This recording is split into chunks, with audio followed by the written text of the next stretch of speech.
going to type on a path and type within shapes and even type around shapes. First thing I'd like you to do is go to the type tool just to look at what's available to us. Make sure that you're in the workspace of Essentials Classic. That's up on the right hand side, upper right corner of your Illustrator open document. So Essentials Classic, and that gives you all of the opportunities under the text tool along with a bunch of others in under other tools. So Essentials Classic, go to your type tool and hold it down, and you see we have a regular type tool, area type tool, type on a path, vertical type tool, vertical area type tool, etc. So first we're going to make ourselves a shape. I'm going to make a circle. To make a perfect circle with the ellipse tool, I'm going to hold shift down and drag my mouse or Wacom pen across, and I have my perfect circle. Now if you look over here at the toolbar again, you see that we have a black stroke and a white fill.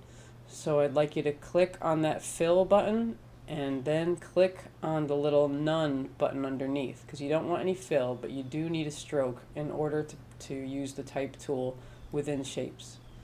Alright, so we're going to go to area type tool, click on that, and any of these anchors that are showing, that means that the circle is active, you can click on there, and Illustrator dumps type inside there. It's fake text, it's called lorem ipsum, and it's used to fill in spaces where you know you're going to need text, but maybe you don't have the text already written. Someone hasn't given it to you yet, or you're still working on it. So it dumps all this text in here, and if I click on the selection tool, you can see that the stroke is now gone, but the text, it lives inside of this circle. You can see it's rounded on one side, it's sort of ragged on the other, and that's up to you to fix. Going back into the regular type tool, if you click and select up here at the top of your control bar of top of Illustrator, you have your alignment. So you have a line left, a line center, or a line right. So if I hit a line center, it centers things and it gives everything a little bit more of an even idea of circular all the way around, but it's still not very good. So we will Command Z, select again. If I click on the align right, or that's flush right or flush left, you can see it brings everything to the right side, just like the align left or flush left brings everything to the left side. To even this out, you can select each line of text and then go under character. And then this little button here, going up and down, this is called tracking, and this is the space between your letters within each line of text. So as you see, I'm pushing the button each time, and as it goes up, the number goes up, you can see that the text is now spreading out some. I'll select the second line so I can make it also go out. Go under character, click the upward button, and you can watch the text space out more. It's something to be careful of because you can get a lot of time, too many spaces between your letters, and it looks kind of strange, but you get the idea. So practice on that, making things as rounded on both sides as you can. Okay, so we have that, the shape, type within a shape tool. We're going to do a square, same thing. Square, this one's filling automatically with black, which we don't want.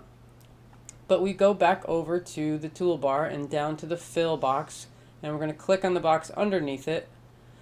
That forces it to have the black stroke, but it also gives it the white fill. And because the white fill box is on the top, that's the one that's active. Click on none, and now you don't have a fill, you just have the stroke. It's a little quirky thing that Illustrator has, and it's just something that we have to do. And if I click on the anchor, you can see that the text drops right in there, and it pretty much assumes that shape. If I want to type on a line, let's do a straight line first. So if I make a straight line, I make sure that it has a stroke. I can go over here and give it a stroke as well. Make sure that the stroke box is up front. Click on the stroke, and then I can go back to my type tool, type on a path, and click here on an anchor, and it forces text into that straight line. Now if I want to type on another line, but a curved line, I will click on my pen tool, and I will drop one anchor down and lift up. Now you see that the pen tool wants you to continue. It's showing you where that line is going to go. And it's a straight line at this point, but the next time I set the pen down on the desktop, I'm going to keep it, I'm going to hold it down, and then I'm going to pull so that the line arches. And then when I let up, I have what should be this line. Obviously, it gives you that fill, right? It forces you into a fill situation, but it also lets you continue on with the line. And I'm going to do another click over here, so it's a nice curve, right? I have two curves, which mean I have this line here. I'm going to hit escape to get out of the pen tool.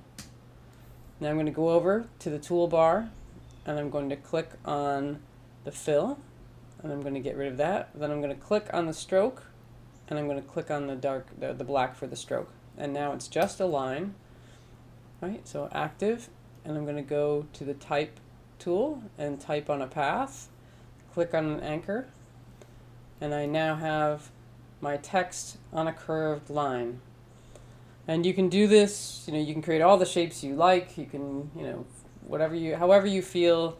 As far as your imagination can go, I highly recommend playing around with this and practicing. One more that you can do is on a straight line or angled lines. It doesn't matter, but this is the example I'm using, and I put a black stroke on that under the type tool and type vertical type tool.